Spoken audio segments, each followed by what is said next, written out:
रघुराममये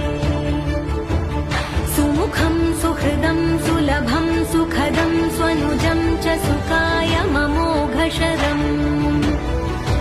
अपहाय रघुद्वहमन्यमहं न कथञ्चन जातु भजे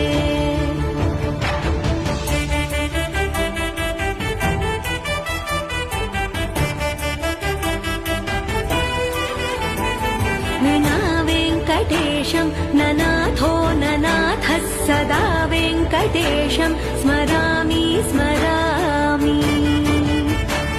हरे वेङ्कटेश प्रसीद प्रसीद प्रियं वेङ्कटेश प्रयच्छ प्रयच्छ